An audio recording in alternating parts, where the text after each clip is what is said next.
Good afternoon and welcome to the State of the City's address. It's my pleasure to be here and introduce our mayors in a few minutes. Before we do that, I want to remind you to silence your phones if you have them with you. Additionally, if you have questions, there are forms that can be handed out to you where you can write a question for the mayors during the Q&A. For those of you who don't know me, my name is Rex Fuller. I'm the president at Western Oregon University. We're pleased to be here and be part of this program. Many of you know that during this 3.5 years that I've been in the city of Monmouth and also the community here, Independence and Monmouth, when Susan and I moved here to take the position, the university went through a planning process of its own and tried to identify strategic goals going forward to 2023. The tagline for our plan is Forward Together. And it talks about moving in directions that are more in sync with the communities that we hold so dear. And it seemed to me that Forward Together is probably a good byline for the conversation we're about to have with our mayors, because I know that they are looking for ways to have cooperation and synergy and leverage. The university stands ready to be a part of that process. I've always believed that the university serves its citizens best when we're connected to the communities that we live in and serve. And so we're just lucky to be here in Independence and Monmouth and be part of this process here in the Mid-Willamette Valley. The order of presenters will be the mayor of Monmouth first, and then followed by the mayor of Independence. I'll introduce them both briefly now. Pleased to introduce Mayor Cecilia Koontz, who was elected last fall to the term of office, and she began here in January. She'll be speaking first. Followed by a more seasoned mayor, in the sense of at least the terms of office, John McArdle, here in Independence, that many of you know. I know you're about to hear some great things about how we can work together. And again, it's my pleasure to be here and be part of this program, and we look forward to the Q&A that will follow. So welcome, and Mayor Koontz.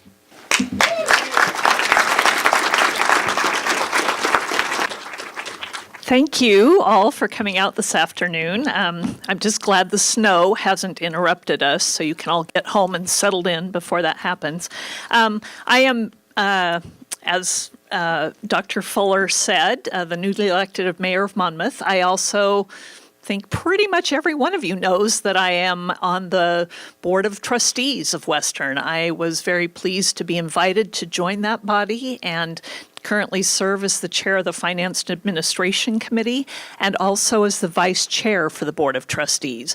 That and my work as the Director of Finance and Operations at the Central School District is, I see this as a great opportunity, as Rex said, to move forward together. So I want to let you know a little bit today about where we are in this process of moving forward together. And after many years out there in the audience with you all as a part of our two cities, one community, I find this a great honor to stand up on this side of the podium and represent the city of Monmouth. I would really like to thank the board of the Chamber of Commerce and Vicki Fetters-Delfino. She's done some excellent work with the Chamber, a great asset to our community. And I am really proud that the city of Monmouth is a major sponsor of the Chamber and Visitor Center, and look forward to continuing that work. Typically, the screen you see here is filled with pictures of buildings and things in various stages of completion, but I don't claim to have an edifice complex, and so this will be a little bit different. I really want to talk about a very different kind of building block, the bedrock of community building, which I believe is partnerships. So I would like to say, I think government is a team sport. It is, no one can do it alone. You can be a professional or an amateur. Pay doesn't really make a difference. It takes training and practice to do it well. Some people have a talent for it. Others just have to work really, really hard just to get in the game. There are instances where good coaching and high expectations make all the difference. And there are super fans and super, super loud critics. every time, every play, small, big, all at once, you just can't win sometimes. But most importantly, everyone on the team has an important role to play. So I would like to take my opportunity in your time today to celebrate the players that have helped Team Monmouth achieve its goal over the last few years. First, I would like to recognize my predecessors, living mayors Steve Milligan, John Oberst, Larry Dalton, Joe Pressler, Judge Bill Horner, Representative Paul Evans, and Mark Nelson. I am humbled in their presence. I'm also really honored to have known the only other woman mayor of Monmouth, Gail Gangler-Myers, who was appointed and served a short time in the position. I have a lot of friends and mentors who have served on the council, including my current teammates. Some of them are here today. Darren Silbernagel, John Carey, Laurel Sharmer, Byron Schinkel, Roseanne Belts, and our newest councilor, Chris Lopez. We have some really hardworking citizens and neighbors who volunteer for our advisory boards and commissions and our Monmouth Engaged committees. We couldn't do it without them because they take the passion for a particular issue and they turn it into projects and policies that absolutely make Monmouth better. Last, but not least, I must thank our small but mighty staff at the City of Monmouth with head coach Scott McClure. Each of our departments within the city works closely with each other, as well as with sister departments in the Independence and a lot of our local, state, and regional agencies and partners. Today, I just have a few stories about some of the work we do. So at a basic level, partnership starts with networking. On a regular basis, we attend trainings with staff and elected officials from other cities to share information and learn about best practices in solving very difficult problems. Some of the examples of that are memberships in local service clubs such as Rotary and Lions, but also memberships as part of our Chamber of Commerce or our economic development partner in the region, SEDCOR. We also network with other local cities. For example, you may not know the Polk County mayors, including those from Falls City and Willamina, meet at a monthly breakfast to discuss issues specific to our region. The city belongs to organizations such as the League of Oregon Cities and the Mid-Willamette Valley Council of Governments. Those are networks that provide technical expertise, and they improve our efforts in the areas of governance, planning, policy, and advocacy, and we appreciate their support of Monmouth. Within the city, a great example of coordination of services is our police department led by Chief Darrell Talon. The force works on a daily basis with their brothers and sisters in Independence, Dallas, and Polk County to form a strong defensive line for all of us. They don't give up the chase at a certain spot in the road. They all respond to major incidents, and they are each represented on a variety of task forces. For example, there is a major an increasing number of people of all ages in our community who are experiencing personal crises. And our police meet with community partners, including the Central School District, the Student Services and Campus Safety folks from Western Oregon, and with the behavioral and mental health specialists at Polk County.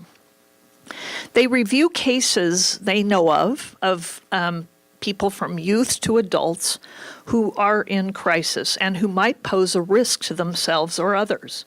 Looking at those cases holistically rather than as potential law enforcement issues, it takes a lot of coordination and a lot of hard work. But it's been proven that that work identifies and treats problems before they become community tragedies. In another example of prevention work, our officers partner with WU's campus security team. They actually walk neighborhoods every fall. They meet with local residents, they meet with college students, and they talk about livability issues like noise, littering, bicycle safety, hopefully fostering a sense of respect and consideration for each other. Some more great stories of cooperation come out of our community development department. That team is headed by, to be honest, if it was a team, our community development would be hockey with no goalie and 4 guys in the penalty box. Our director / staff, Suzanne Duffner, is she wears a lot of hats, and she really also wears her enthusiasm for cooperation like a bright, shiny uniform as she proactively tackles problems in the area of business development, land use planning, community gathering, livability, and growth. And here are just a few of the examples of the partnerships that she works on that Monmouth contributes to. Homelessness, a growing problem that cannot be contained within one area, one city, or even one county. Monmouth is working together with Independence and with other entities across the river to fund a coordinator to study the lack of affordable housing and inventory the kinds of financial and educational resources available to tackle this problem. And they are looking at vulnerable populations such as veterans, seniors, victims of domestic violence, and runaway youth. On the fun side, we've also chipped in to hire a coordinator for the Polk County Tourism Alliance.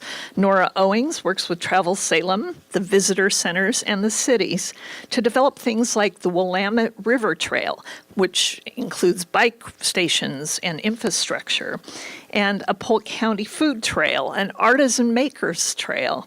They are sponsoring such events as the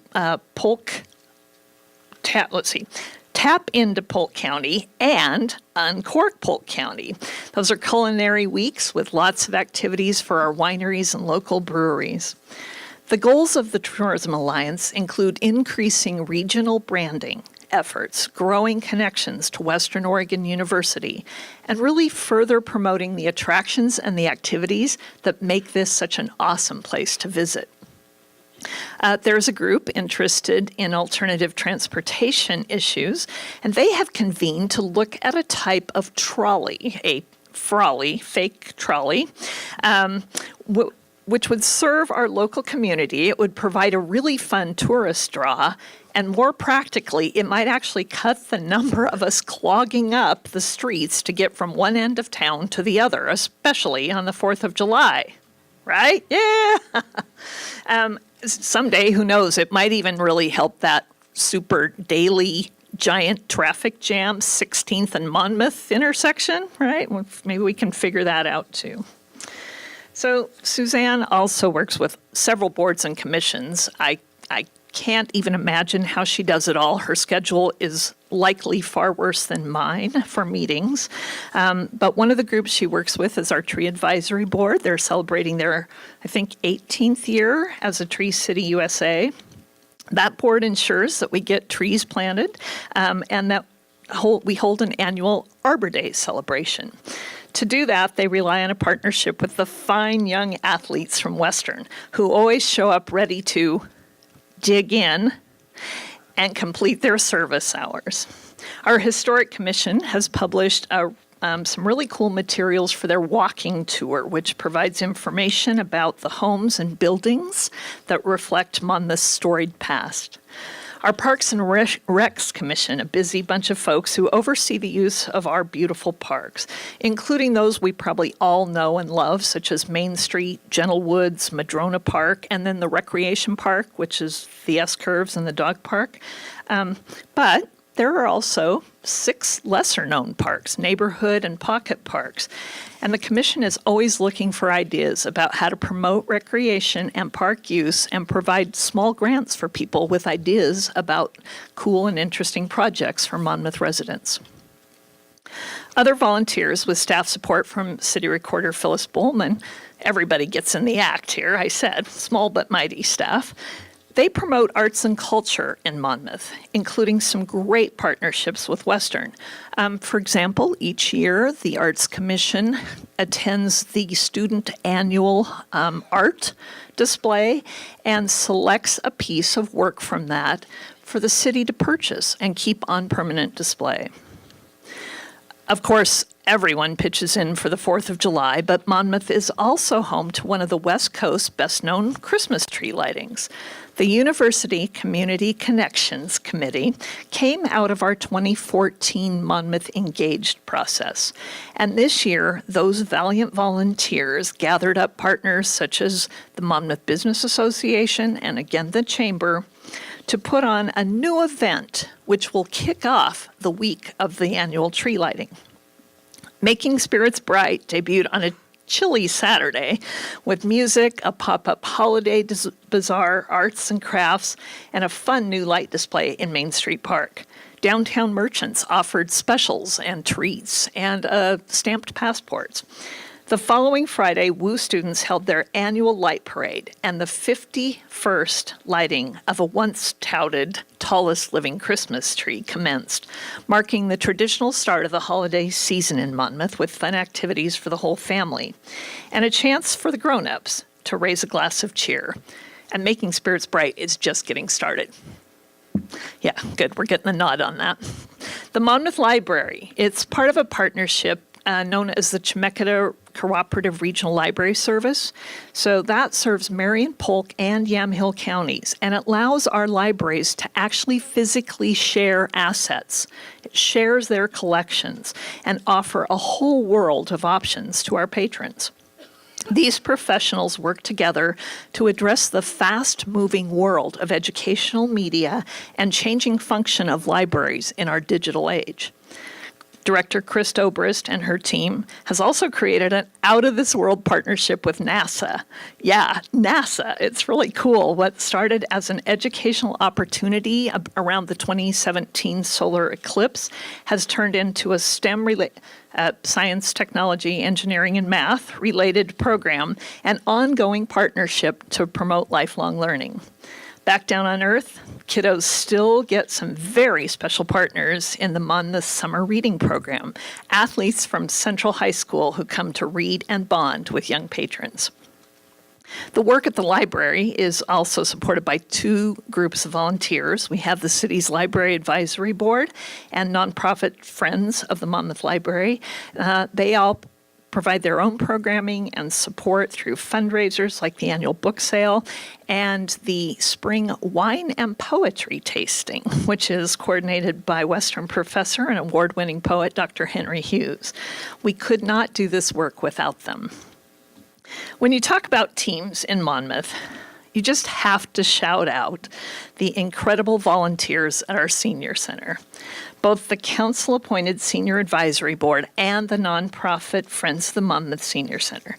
These energetic, thoughtful, card-playing, pancake-flipping people are guided by a new face as Barbara Hogan took over for the beloved Sue Teal as director of our senior center. I'm always in awe of the vision and the gallons of sweat equity that these groups take to keep, and it takes two groups to keep up with these seniors, that they have put in for decades to make our current senior center home to classes from crafts to Tai Chi to sign language, knitting, and health education. Research in the field of gerontology shows that social interactions are critical to seniors in maintaining not only their physical and emotional health, but also their cognitive function. And how do we know that? Some of that research took place right here in Monmouth with collaboration from Western Oregon University and our own senior center.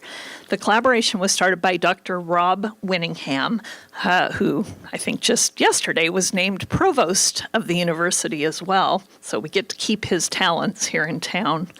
And this partnership continues because WU student interns provide services including a brain builder class and training on the latest electronic devices and applications. So, I mean, we can all use that, right? Having college kids teach us this stuff. So our remodeled building hosts private parties, it holds public events, and I have to also, my final shout out for them, if you have never attended the Senior Center Soup and Pie Sale, which probably March 14th, I think, usually this second Wednesday or so, or Thursday, you just have to go. Like, you are not living right if you have not had the salmon chowder and the pie at the senior soup and pie sale. So as a city, we value our collaborative role in MyNet, which was created to provide world-class broadband services that we couldn't attract from outside megacorporations. And it has become not only a driver of economic opportunity, but it has become the envy of rural communities around the nation. WIMPEG, which stands for our funding partners, Western, Independence, and Monmouth, and PEG gives Public Education and Government Channel. This consortium provides community services and community access to meetings and activities in our community via not only the channel on MyNet, but also YouTube. These days, it's more important than ever for citizens to really understand how government works, to be able to see how decisions get made, and to feel a part of the process. WIMPEG provides access to those who can't always make presentations like these. So I would like to thank Deborah Rozelle and a variety of students and volunteers she have that are here at our civic meetings like City Council and School Board. It's really a vital way to plug people in our community. But speaking of plugs, I'll just make one shameless plug here. If you have an event or you have regular events that you would like to record and broadcast, WIMPEG lends state-of-the-art video equipment and provides training. You could get that and have all of your events broadcast. Or if you have one night a month and you want to help out, we would love to have someone volunteer to helm the camera at our school board meetings. So if you know of anybody who might want to do that, see Deborah. One of the most exciting projects to me that we're involved in is actually one of the newest, and that is the Monmouth-Independence Council Youth MICC. So that brings together partners in our community who serve youth, including both cities. We've got the school district, the university, and an organization called Community Services Consortium, which is headed up by Mona K. Hines. This Youth MICC, the goal is to amplify the voice of youth in our community and create a really unique leadership opportunity to get them more active in the work of community building. And they have an information night scheduled February 28th, by the way, and I really can't wait to see where this group goes and where they take us as a community. So that's kind of the past. What's ahead for our dynamic staff, council, and volunteers? Like many public entities, our finance department is headed by the amazing Janet Chenard, and our volunteer budget committee will be facing some pretty tough decisions as we enter the public budgeting process in the coming months. Oregon's way of funding local government is facing more scrutiny than ever, and yet we struggle to provide the kind of services our citizens want. And I'm not sure that anyone really uses partner and ODOT in the same sentence, unless it's, maybe filled with expletives.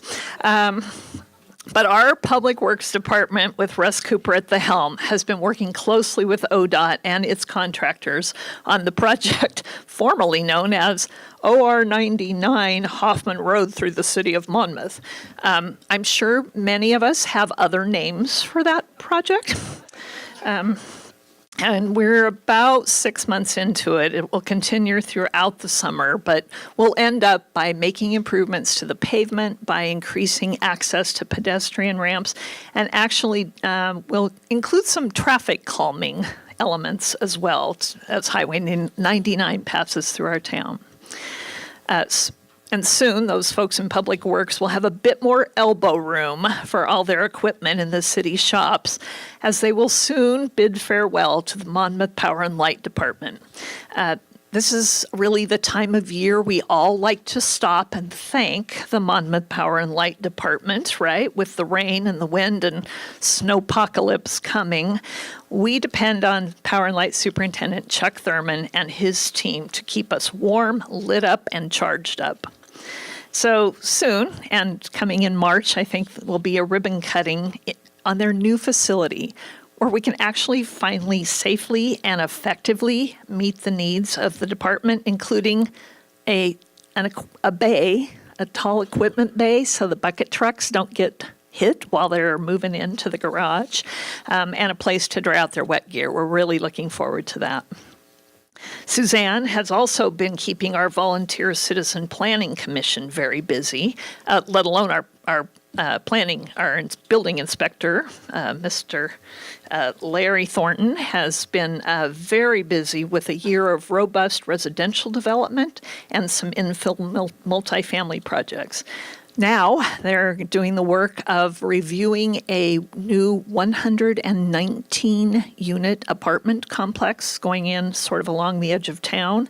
And this complex will provide housing to some of our low-income seniors and citizens. The Planning Commission is also reviewing and planning the building of Carl's Jr., right? The restaurant going up the corner of Main and 99. And they get to be among the first people in town, if you ever want to be on Planning Commission, to know the answer to burning questions like, what else is going in with Carl's Jr.? We don't know yet. The developers are working with Suzanne. They're looking at some of their market options and hope to be announcing soon what they would put on that other pad. But more importantly, what is going on in the S-curves. The Ash Creek Retail Center is in the preliminary site plan phase, so we really don't have anything to announce yet as far as firm tenants, but it's really exciting to know that we will soon have additional commercial retail space to meet our community's needs. As a council, we rely on training, support, and the voices of our citizens to set our game plan and execute on a regular basis. Good government, like good teamwork, isn't easy. There has to be room for differences of opinions. But the best solutions are those in which we get those divergent viewpoints and experiences and take them into account. That's what builds strong networks, enduring partnerships, cooperative relationships, and the profound collaborations that are required in our interconnected world. It's really hard work, and it takes practice. And when people and organizations are working together, there are sort of two factors at play: turf and trust. You have to give up one to gain the other. Giving up a little bit of turf to gain that trust takes time.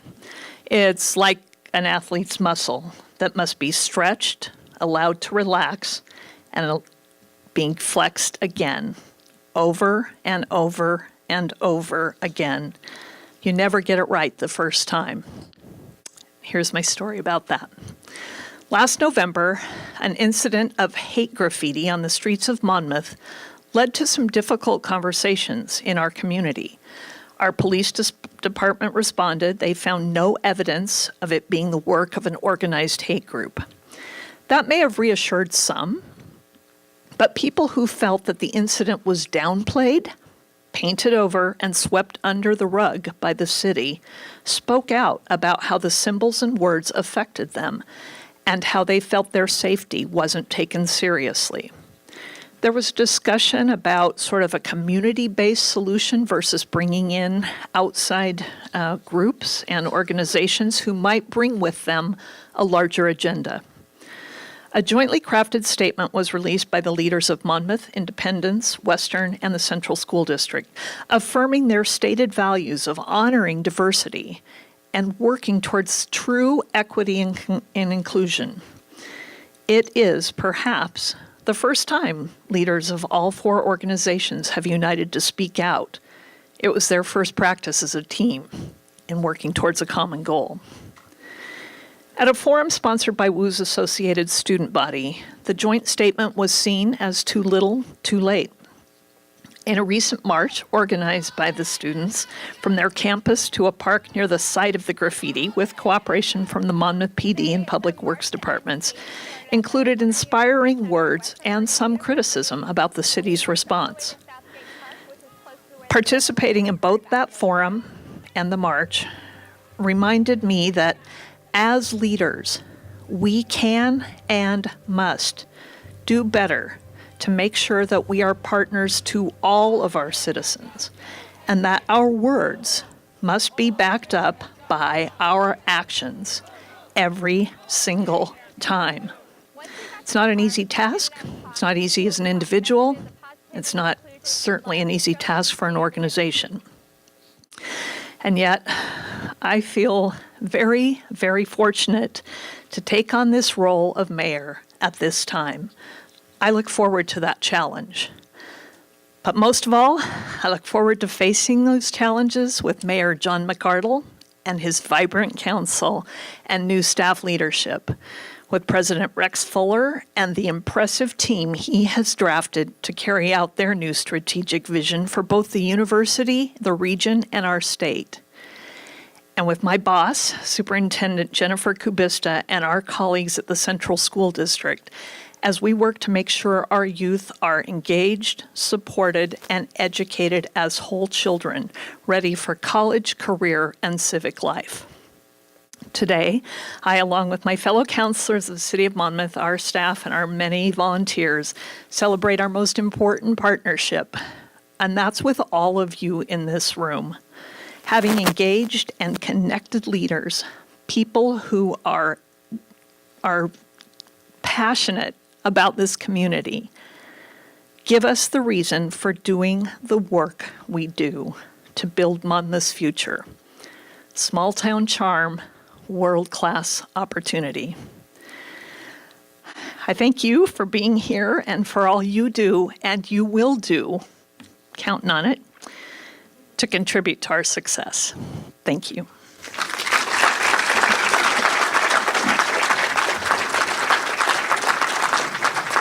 Well, happy Friday to everybody. It's good to see more than 70 people in the room today, and I'm thrilled. I'm thrilled to see so many friends, and this is wonderful. This is one of the days I really look forward to.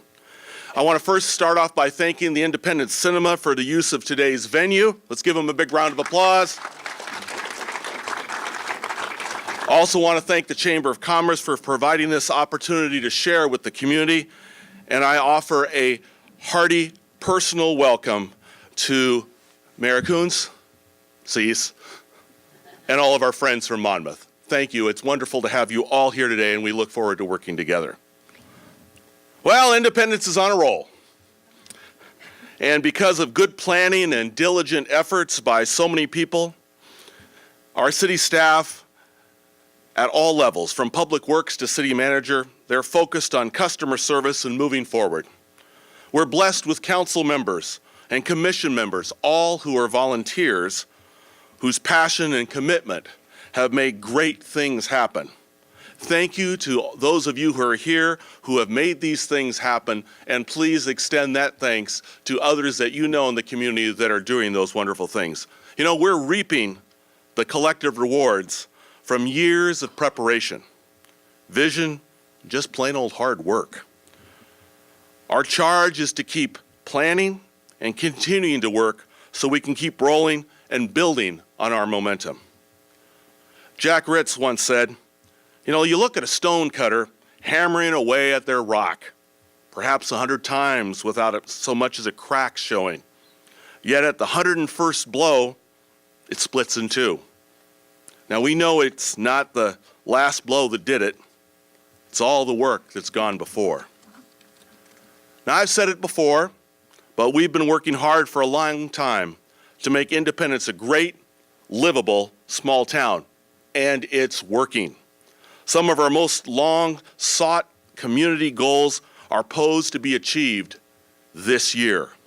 These are exciting times in our community. Our revitalization efforts have created their own momentum.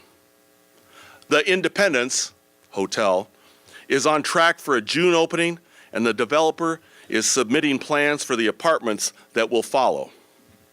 Young Development is preparing to break ground on Osprey Point, a 40,000 square foot mixed-use development building right behind Brew on C Street. We're also putting the finishing touches on the new park in the lower floodplain portion of the Independence Landing property right below the hotel. I also think it's important to note that park was paid for entirely with grants.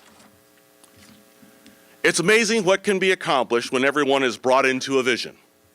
We've been working towards this moment for 20 years, and it's finally happening. The community was involved in the earliest stages, setting the vision, and it helped us form all kinds of partnerships to finally make it happen. An independent economic analysis found that the new hotel and apartments alone will bring $6 million in new spending annually to Independence. Some people think we're pretty bold, but they don't know Independence. People understand the opportunity. Downtown and businesses are vibrant and prospering. I'm personally pleased to see the long-neglected Taylor's Building being brought back to life with Jubilee. You know, as an Olympic athlete, I learned a long time ago that if you're not moving ahead, you're falling behind. Well, after receiving a National All-America City Award a few years ago, Independence has continued to be recognized for our accomplishments. We received a League of Oregon Cities Award for excellence from all the cities in Oregon just last year. These are just the latest of regional and national recognitions for our revitalization efforts. Cycle Oregon announced last week that they're bringing their all-women Joyride event to Riverview Park this June. That'll be 800 to 1,000 cyclists from throughout the West using Independence as a base for exploring Polk County. I know that our hospitality and quality of life will bring many of these folks back on later trips. Well, as always, see, I don't even have to look at the picture. Independence Station remains a mixed bag, but I'm hopeful that progress is being made. The building was purchased a year ago by the same folks who developed Kaiser Station. We asked about plans for the development, and he said, and I quote, "We're in the final stages of negotiating with an anchor tenant for the ground floor. We expect to submit plans in the spring with the intent to restart construction this summer." You know, we've had a lot of success in the recent past, knocking off lots of long-standing issues, and Independence Station would definitely wouldn't be one of our biggest. Cease mentioned it before, but I want to mention it also. Homelessness is an increasing problem throughout the state, and we in Independence are not immune. And there aren't any answers, easy ones at least. But I'm proud that we're working with Polk County, Monmouth, and Dallas to ensure there are warming shelters available when the temperature drops below freezing.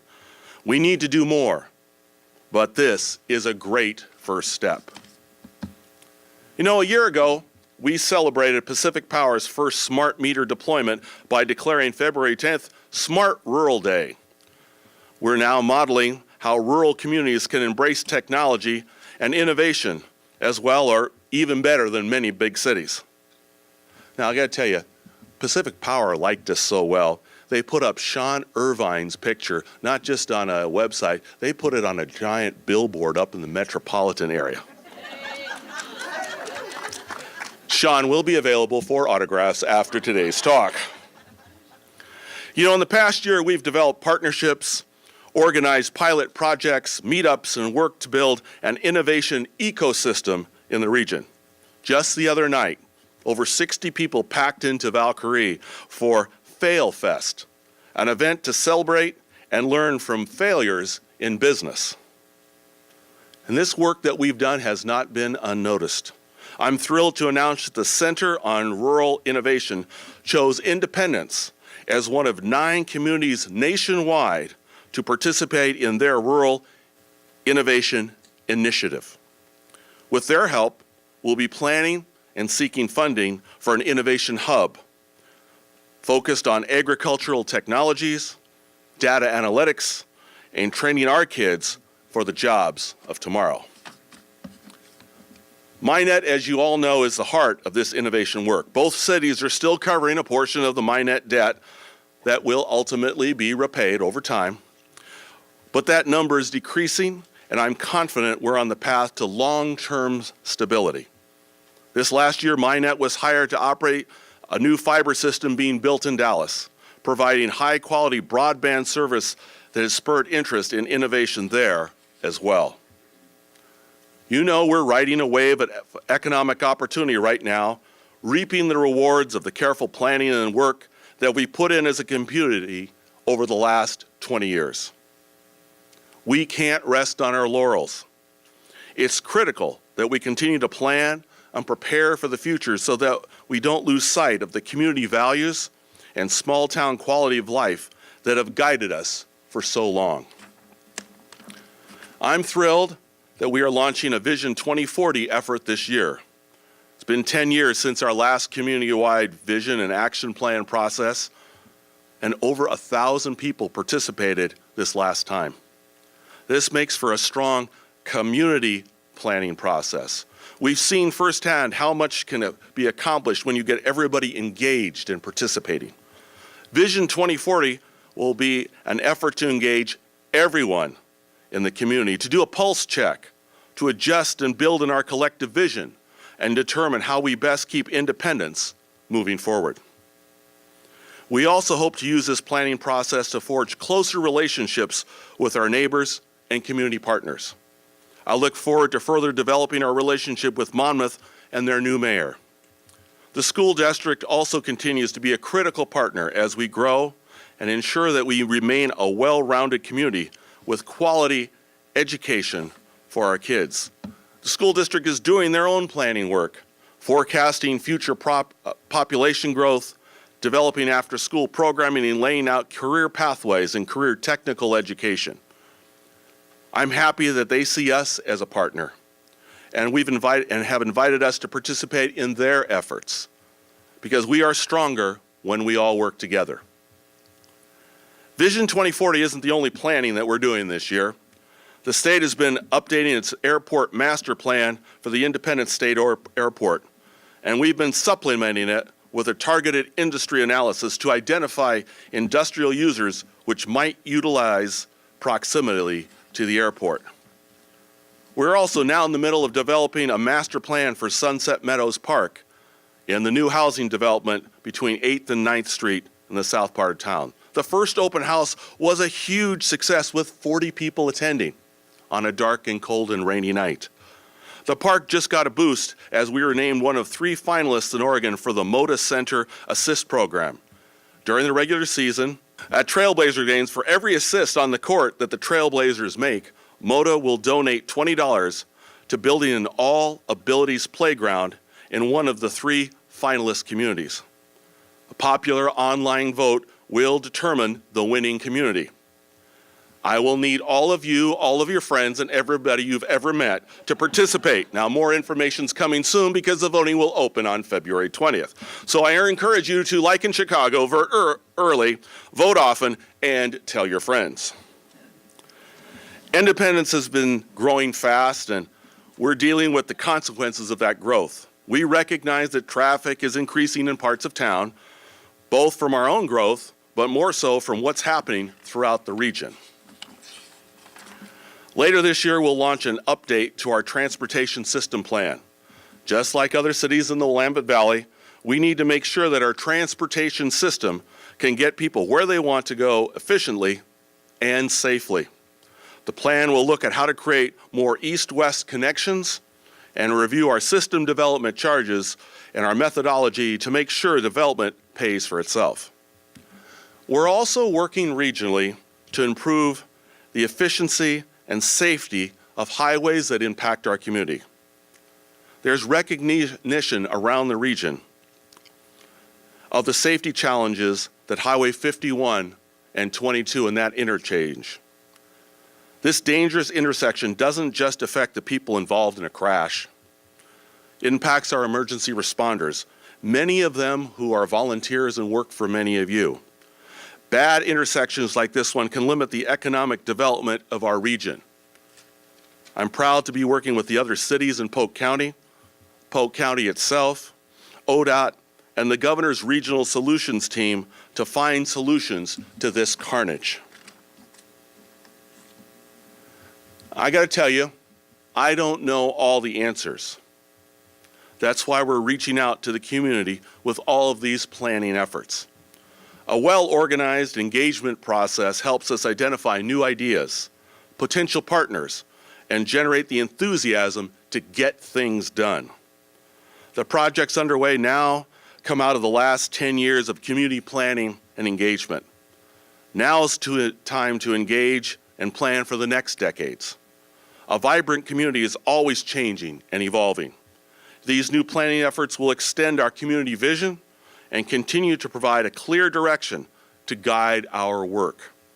When we finish the work that's underway today, we'll already know the direction and the tasks for tomorrow. I want to close on a personal note. Many of you know that I'm a naturalized citizen here in the United States. I wasn't born here. My mom and dad was in the American military, picked up some kids at an orphanage in Germany. I take my citizenship very seriously. And so last week, I was thrilled and honored to be part of a celebratory naturalization ceremony we held at City Hall for Mid-Valley residents who are brand new U.S. citizens. Those who attended were all touched by the pride and the optimism these new citizens exuded. The smiles on the kids, the families and friends made me feel confident and positive about the future of not just our city, our state, but our country. Our new citizens embodied the optimism and sense of possibility that is part of the culture here in Independence and our sister city, and that makes America the amazing, diverse, gifted country that it is. In Independence and our friends in the region, we are inviting, inclusive, warm, and friendly. We all pull together and make our community and our country a better place. This resonates far beyond our little town, and I'll tell you, people are voting with their feet. So what does this all mean? Independence is moving forward, showing the way for other Oregon communities, doing good things for our residents, our community, kids, businesses, those that are already here, and those who have yet to arrive. We've built on the work of those that came before us, and we work to leave a better community for those that will follow. I'm confident that our best years are yet to come. Thank you, everybody. Hello, everyone. My name is Vicki Fetters-Delfino, and I am the Executive Director of the Monmouth-Independence Chamber of Commerce and Visitor Center. I'm going to take this moment. My assistant, Chris, is somewhere out in the audience, and he is going to go and grab that basket and take any question submission forms you guys might have filled out during both the mayor's presentations. While he's doing that, I just wanted to take one more moment to thank Mayors Koontz and John McArdle for taking the time to come and speak to us, and for all of you for being in the same room at the same time. Is really, really a big feat. I also want to extend my thanks to Western President Rex Fuller for doing the welcoming for us and emceeing for us. I appreciate that he makes himself available when we need him as a bridge between both communities. Let's have the question for both mayors up first. How about? The question says, for CEAS, what specifically would you like to work on with Independence in the future? We already work on a lot of things together. That's kind of the hard part of this, is that there's already so much we do, both at a staff level, at an elected level, and obviously with each of us in the businesses that we have in the community. So there's kind of that's a little bit of a misleading question. What I really want to do together, I've told John that pretty much any time something good happens in Independence, I'm going to be right there over his shoulder. And when something good happens in Monmouth, I want to look up and back and see him there too, right? It's more about making sure that people see the visible connections we already have. That's the work to be done. And when times are tough, we're going to be there together too. I'm going to be joined at his hip and my shoulder. So that's I think the bigger work.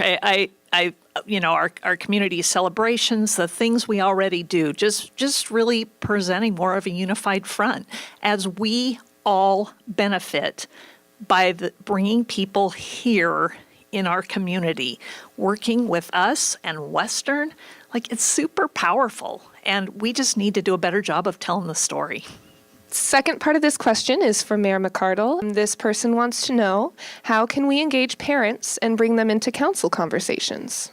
We broadcast our council meetings on YouTube. We also have it on the Independence website, so folks can stay at home taking care of kids walking, who are doing homework. And so there's an opportunity there. I have my home phone number in the phone book. Like I even have an old-time landline, so if people have to call. People can send us emails. They can communicate with us in lots of different ways. So if people have ideas, give us a shout. Drop us a note. Stop us when we're out and about. You're going to anyway, so go ahead. Although let's just not be in the meat department because it gets cold over there. Let's wait till we're in the produce department. But yes, for parents who want to engage, let us know. Also work with your school folks. The school people talk with us.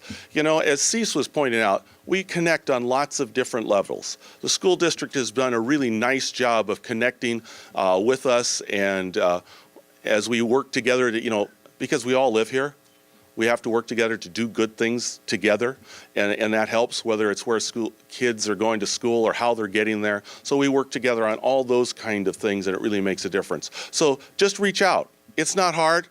Pick up the phone, send us an email. One way or another, it'll work. Next question is just for Mayor McArdle. Why don't we have a sidewalk on Hoffman Road from a block west of Ash Creek Elementary to in front of Forest River? How does Forest River get a pass? Well, I know part of that is not in Independence. You're talking, I was thinking from Ash Creek School down that direction. So part of that, and part of that's in the county. I'm getting into the weeds on that. And part of when Forest River was built, that was the old Boise Cascade plant, if you recall. They didn't have to put in sidewalks back in the before time. And the before is all, that's 50, 60 years ago. So we got to figure out a way to do that. I know that's one of the areas that we're looking at, is to try to put sidewalks on all the places where kids are moving. I don't have a great answer other than now the question's brought up. Now we can work with staff to see what the better answer is. That's my better answer. I will take this opportunity to say that there is another sort of issue with sidewalks in Independence, and especially moving kids that you mentioned. On Gun Club, there is a nice section of Gun Club, which really has a lot of traffic since it's between 3 of our schools in the school district. The county applied for a Safe Routes to School grant, and we are going to make a lot of improvements along Gun Club and actually along Hoffman to better serve the schools in that area. That just got announced a couple weeks ago. And thank you so much to our mayors again for being willing to answer those questions. If anything comes to any of you attendees this upcoming week, feel free to email the Chamber of Commerce or reach out to either city to get in touch with Mayor McArdle or Mayor Koontz. And I know from firsthand experience, they're more than happy to sit down and grab a cup of coffee or a wine if the issue is serious enough and talk with you about it. I think one of the benefits that I have in getting to work with both of these small and really active communities is that everyone has time for FaceTime here. And I feel like that's extremely valuable, especially to me. I want to say once again, thank you so much for your time and for attending and being a great audience. And that's it. Enjoy your Friday afternoons.